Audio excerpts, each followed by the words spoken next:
نحمده ونصلي على رسوله الكريم اما بعد فاعوذ بالله من الشيطان الرجيم بسم الله الرحمن الرحيم رب اشرح لي صدري ويسر لي امري واحلل عقدة من لساني يفقهوا قولي. سیدہ عاتکہ بنت زید رضی اللہ عنہا، ان کا خاندانی پس منظر، نام عاتکہ تھا، والد کا نام زید بن عمرو بن نفیل تھا، القرشیہ العدویہ، قریش کے خاندان بنو عدی سے تعلق رکھتی تھی، جس سے حضرت عمر بن خطاب تعلق رکھتے ہیں۔ والدہ کا نام ام قریظ بنت حضرمی تھا، ان کے ماموں العلاء ابن الحضرمی ہیں، بہت مستجاب الدعوات تھے۔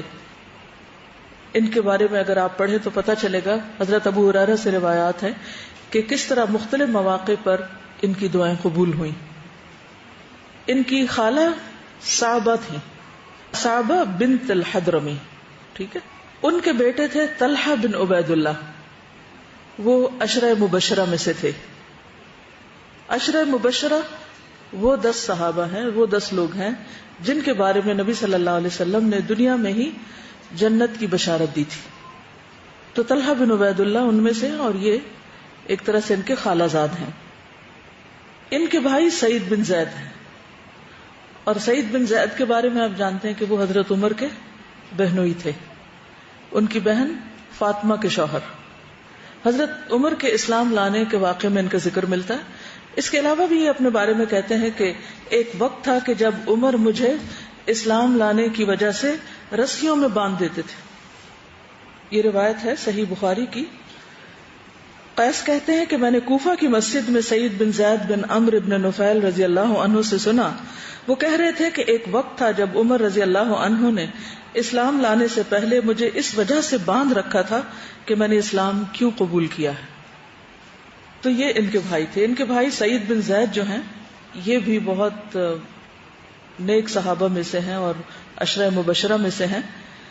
ان کے بارے میں آتا ہے کہ ایک مرتبہ نبی صلی اللہ علیہ وسلم نے جبل حرا سے مخاطب ہو کر کہا، ایک اور واقعہ جبل احد کا آتا ہے لیکن یہ جبل حرا سے متعلق ہے، یہ مسند احمد کی روایت ہے کہ اے حرا ٹھہر جا، تجھ پر کسی نبی، صدیق اور شہید کے علاوہ کوئی نہیں۔ اس وقت جبل حرا پر نبی صلی اللہ علیہ وسلم کے ساتھ ابو بکر، عمر، عثمان، علی، طلحہ بن زبیر، سعد بن ابی وقاص، عبد الرحمن بن عوف اور سعید بن زید تھے۔ تو ان کا شمار بہت نیک لوگوں میں سے ہوتا ہے۔ اس کی کیا وجہ ہے؟ اس کی ایک وجہ تو یہ ہے کہ ان کے والد جو تھے یہ دور جاہلیت میں بھی دین حنیف پر تھے، ابراہیم علیہ السلام کے دین پر تھے، انہوں نے کبھی شرک نہیں کیا۔ تو جو شرک سے پرہیز کرے اس کی نسلوں میں خیر ہوتی، جیسے ابراہیم علیہ السلام نے جب شرک سے پرہیز کیا اور شرک سے دوری اختیار کی تو اللہ سبحانہ وتعالیٰ نے کس طرح ان کی نسلوں میں خیر جاری کر دی۔ جب ان کے والد نے ان کو نکال دیا تو اللہ تعالیٰ نے بدلے میں ان کو حضرت اسماعیل اور حضرت اسحاق اور یعقوب جیسی اولاد نصیب کی، اور پھر آگے ان کے کتنی خیر پھیلی کہ حضرت یعقوب کی اولاد سے بنی اسرائیل، اور ان میں بھی کئی ایک پیغمبر، اور ان میں بھی بہت نیک نیک لوگ گزرے۔ عام طور پر جب بنی اسرائیل کا ہم ذکر پڑھتے ہیں تو ہم صرف ایک سائڈ، کیونکہ وہ ذرا زیادہ ہے، اس میں کثرت ہے اس وجہ سے، ورنہ دوسری طرف ان کے اندر نیک لوگ بھی تھے۔ اسی طرح حضرت اسماعیل کی اولاد میں سے نبی صلی اللہ علیہ وسلم ہے۔ تو یہ سارے انعامات حضرت ابراہیم علیہ السلام کو کس بنا پر ملے؟ کہ انہوں نے شرک سے بیزاری کا اظہار کیا تھا۔ تو ہم سب کو بھی دعا مانگنی چاہیے کہ اللہ سبحانہ وتعالی ہماری زندگی سے ہر شرک کو نکال دے، اس کو بھی جسے ہم جانتے ہیں اور اس کو بھی جسے ہم نہیں جانتے۔ سیدہ عاتکہ کی شادی سب سے پہلے عبداللہ بن ابی بکر الصدیق کے ساتھ ہوئی، ابو بکر کے بیٹے کے ساتھ، ٹھیک ہے۔ ان کی شہادت کے بعد سیدہ عاتکہ کی شادی سیدنا عمر بن خطاب کے ساتھ ہوئی، یعنی اپنے کزن کے ساتھ۔ جب وہ شہید ہو گئے تو سیدہ عاتکہ سیدنا زبیر بن عوام کے ساتھ رشتہ ازدواج میں منسلک ہوئی۔ اس کے بعد سیدنا علی بن ابی طالب نے نکاح کا پیغام دیا جو انہوں نے قبول نہ کیا، پھر ان کی شادی حضرت حسین بن علی کے ساتھ ہوئی۔ یہ 4 شہداء کی وائف ہیں۔ ان کے بارے میں یہ مشہور ہو گیا تھا کہ جس کو شہید ہونا وہ ان سے شادی کر لے، کیونکہ ان کا ہر شوہر شہید ہوا۔ سیدہ عاتکہ رضی اللہ عنہا نہایت حسین و جمیل اور خوش اخلاق تھی، بہت عبادت گزار بھی تھی. انہوں نے ابتدائی دور میں ہی اسلام قبول کر لیا تھا، کیونکہ ان کے بھائی نے بھی کر لیا اور ان کی آگے بھابھی نے بھی کر لیا، تو یہ ابتدائی لوگوں میں سے تھی جنہوں نے اسلام قبول کیا. مکہ معظمہ میں اسلام قبول کیا اور دیگر مسلمان خواتین کے ساتھ بیعت کرنے کا شرف حاصل کیا. جب رسول اللہ صلی اللہ علیہ وسلم نے اپنے صحابہ کو مدینہ منورہ کی طرف ہجرت کرنے کی اجازت دے دی تو سیدہ عاتکہ نے بھی مدینہ منورہ کی طرف ہجرت کرنے کی سعادت حاصل کی، تاکہ رسول اللہ صلی اللہ علیہ وسلم کے قریب رہتے ہوئے ہدایت الہی کے چشمے سے سراب ہو سکے. یہ بہت فصیح اور بلیغ شاعرہ خاتون تھی. انہیں عرب شعراء میں بلند مقام حاصل تھا. مرثیہ کہنے میں انہیں بڑی مہارت حاصل تھی. مرثیہ کیا ہوتا ہے؟ جو شعر کسی کی ڈیتھ پر لکھے جاتے ہیں، وفات پر لکھے جاتے ہیں. ان کی یہ خوبی اس وقت آشکارا ہوئی جب انہوں نے یکے بعد دیگر اپنے فوت ہونے والے خامندوں کے بارے میں فصاحت و بلاغت کے شاہکار مرثیے کہے. بعض اوقات انسان کے اوپر غم آتے ہیں، حادثے آتے ہیں، تو اس وقت اس کا پوٹینشیل باہر آتا ہے، عام حالات میں نہیں. تو یہ ایک کے بعد ایک صدمے سے دوچار ہوئی تھی، تو ان کے اندر جو شاعری کا پوٹینشیل تھا اور خاص طور پر مرثیہ گوئی کا، وہ بہت عمدہ شکل میں باہر آیا. ابن کثیر ان کے بارے میں لکھتے ہیں کہ وہ بڑی حسین و جمیل اور عبادت گزار خاتون تھی. عبداللہ بن ابی بکر کی وارفتگی. عبداللہ بن ابی بکر نے جب انہیں دیکھا تو ان سے نکاح کا ارادہ کیا اور ان کے ساتھ رشتہ ازدواج میں منسلک ہو گئے. شادی کے بعد عاتکہ رضی اللہ عنہا عبداللہ بن ابی بکر کے گھر آئیں تو وہ اکثر اوقات گھر ہی رہتے. غزوات میں حاضری بھی قدرے کم ہو گئی. نماز کے اوقات میں حاضری کی بھی پہلے جیسی تیزی نہ رہی، یعنی اول وقت میں جیسے نہیں پہنچے. اس صورتحال کو ابو بکر صدیق رضی اللہ تعالیٰ عنہ نے بڑی شدت سے محسوس کیا.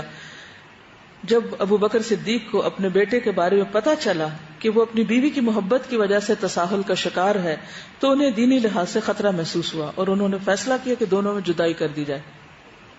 بیٹے کو حکم دیا کہ وہ اپنی بیوی کو طلاق دے کر مکمل طور پر دین کی طرف لوٹیں، پہلے کی طرح غزوات میں دلچسپی کا مظاہرہ کریں. عبداللہ رضی اللہ عنہ کے لیے یہ بڑا ہی مشکل مرحلہ تھا. ایک طرف چہیتی بیوی اور دوسری طرف عظیم المرتبت باپ کا حکم. باپ کا احترام انہیں مجبور کر رہا تھا کہ ان کی پیروی اختیار کی جائے اور ان کے حکم کو بیوی کی محبت پر ترجیح دی جائے، کیونکہ باپ کا بھی کوئی ذاتی حکم نہیں تھا. لہٰذا انہوں نے اپنے معزز باپ کی دلی رغبت کو ترجیح دیتے ہوئے اپنی چہیتی بیوی کو بادل ناخواستہ طلاق دے دی. طلاق کے بعد ایک دوسرے سے وہ الگ ہو گئے، لیکن عبداللہ کے سینے کی محبت کی آگ بجھ نہ سکی. تو ایک دن انہوں نے اپنے دل کی کیفیت کو ان اشعار میں بیان کیا. یقولون طلقها وخیم مکانها مقیما تمن النفس احلام نائمی وان فراقی اہل بیت جمیعہم علی کرہ منی لاحدى العزائم. لوگ کہتے ہیں تو اسے طلاق دے دے اور خود کو اس کی جگہ خواب دیکھنے والے کی طرح سہارا دیتا ہوں، یعنی میں اس کو یاد کرتا رہتا ہوں، خوابوں میں دیکھتا ہوں. یہ مطلب ہے سمپلی ایک عظمت والی خاتون کی خاطر گھر والوں سے جدائی مجھے ناگوار گزرتی ہے، یعنی ادھر کو دیکھوں کہ ادھر کو دیکھوں، اب باپ کا حکم ماننا ہی ماننا ہے. حضرت ابوبکر صدیق رضی اللہ تعالیٰ عنہ کا یہ فیصلہ قرآن پاک کی کس آیت کے حکم کی روشنی میں ہو سکتا ہے؟ قل ان کان آباؤکم وابناؤکم واخوانکم وازواجکم وعشیرتکم واموال اقترفتموها وتجارۃ تخشون کسادها ومساکن ترضونها احب الیکم من اللہ ورسولہ وجہاد فی سبیلہ فتربصوا حتی یأتی اللہ بامرہ واللہ لا یہدی القوم الفاسقین. سورۃ توبہ آخر میں نازل ہونے والی صورتوں میں سے ہے، اور یہ معاملہ اور یہ واقعہ کچھ پہلے کا ہے، کیونکہ اس کے بعد انہوں نے غزوہ طائف میں شرکت کی تھی جو فتح مکہ کے فوراً بعد ہوا تھا. ٹھیک ہے، ایگزیکٹلی تو یہ نہیں پتہ چلتا کہ یہ کب موقع پیش آیا، لیکن حضرت ابو بکر رضی اللہ تعالیٰ عنہ کا فیصلہ ظالمانہ فیصلہ نہیں تھا، اس کی دلیل قرآن سے ملتی ہے. جی اب یہاں ایک تھوڑی سی بات آپ یاد رکھیے. اب چونکہ یہ ایک ایسا مسئلہ ہے جو عام طور پہ ہمارے معاشرے میں بھی پیش آتا ہے، بہت سے معقول یا نامعقول والدین بچوں کو اس واقعے کا ریفرنس دیتے ہوئے طلاق کا حکم دیتے رہتے ہیں کہ ہم ماں باپ ہیں اور تم گناہگار ہوگے اگر بیوی کو طلاق نہیں دو گے.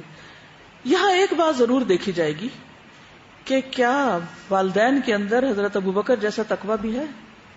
کیا حضرت ابوبکر رضی اللہ تعالی عنہ نے اپنی کسی ذاتی وجہ سے طلاق دی تھی کہ بیٹا مجھ سے ملنے نہیں آتا، میرے پاس نہیں بیٹھتا، مجھے پیسے نہیں دیتا، مجھ سے زیادہ بیوی کو توجہ دیتا ہے؟ یہ شکایت تھی ان کی یا یہ تھی کہ یہ غزوات اور مسجد میں جانے میں تاخیر کر رہا ہے؟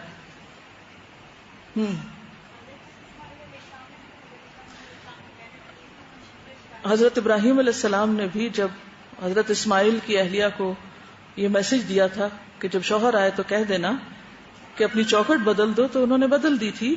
وہاں ان کی بیوی کے اندر کیا مشکل تھی کہ وہ بہت شکایت بہت. تو ایک عورت کی سب سے بڑی خامی کیا ہوتی ہے کہ شوہر کی ناشکری ہو. ہر وقت شوہر کے خلاف چھوٹی چھوٹی باتوں کو لے کے وہ بہت بڑا کر دے اور ہر وقت اس کی خامیاں ہی تلاش کرتی رہے اور چھوٹی چھوٹی باتوں کو ایشو بنا لے اور سارے احسان بھول جائے. یہ بہت بڑی غلطی ہے. صرف ایک یہی خامی ایک عورت کی ہلاکت کے لیے کافی.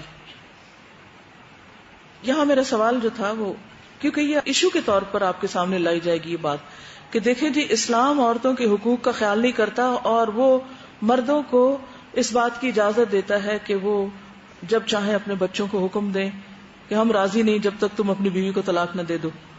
تو کیا یہ ظلم نہیں ہے عورت پر؟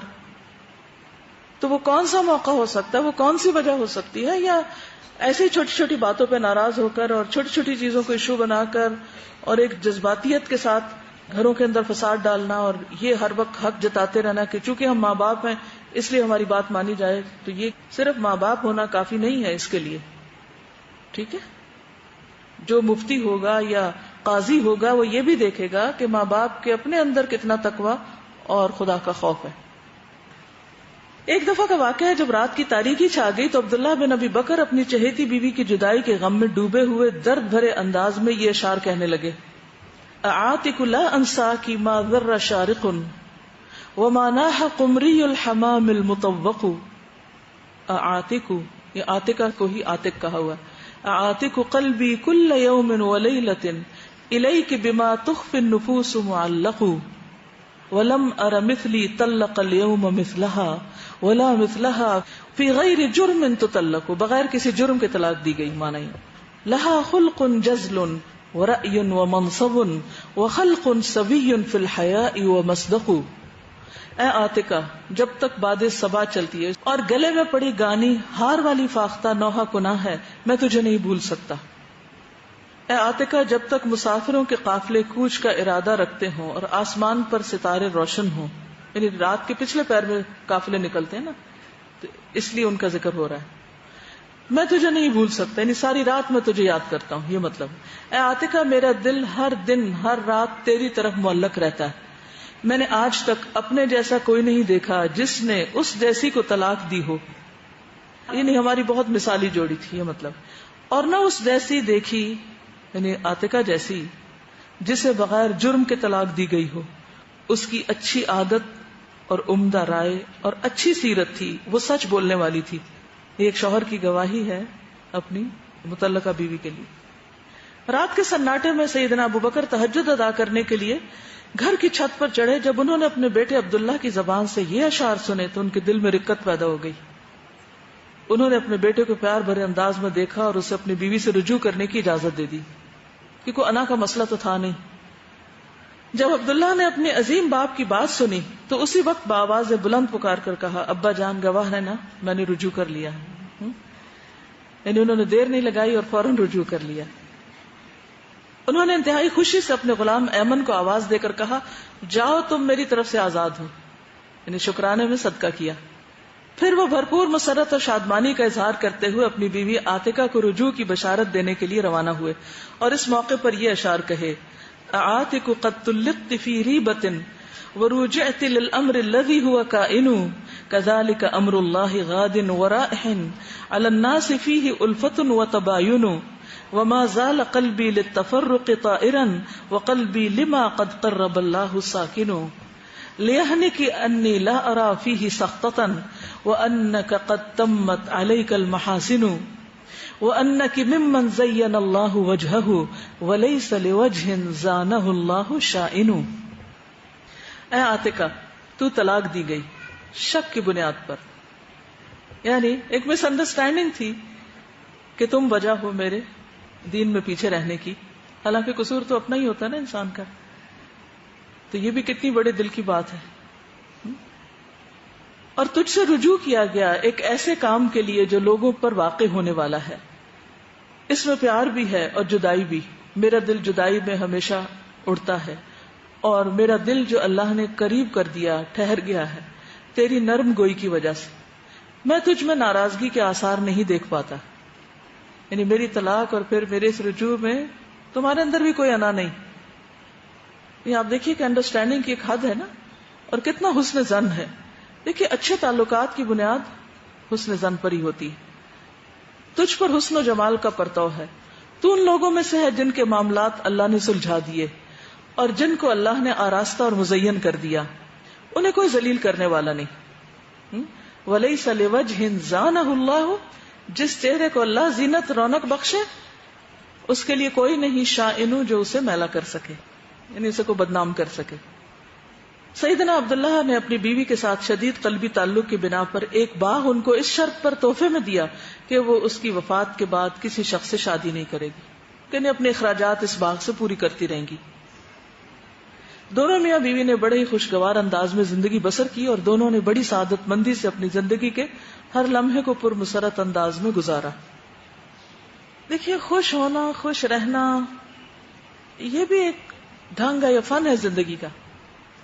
بہت سے لوگ سب کچھ ہوتے ہوئے بھی کبھی خوش نہیں ہوئے، اور کچھ لوگ ایسے ہوتے ہیں کہ چھوٹی سی نعمت پر بھی شکر گزار ہوتے ہیں، خوش رہتے ہیں، ہر چیز کا مثبت پہلو دیکھتے ہیں. اس کا فائدہ کس کو ہوتا ہے؟ اگر آپ شکر گزار ہیں، اگر آپ خوش ہیں، آپ کے اندر ایک اطمینان ہے، قلب مطمئنہ ہے، تو فائدہ کس کو ہوگا؟ اپنے آپ کو ہی ہوگا. اور اگر آپ ہر وقت شکوے شکایات اور ہر وقت دوسروں کی خامیاں تلاش کرنے کے لیے ادھر ادھر دیکھتے رہتے ہیں تو اس کا نقصان کس کو ہوگا؟ اپنے آپ کو ہی ہوگا.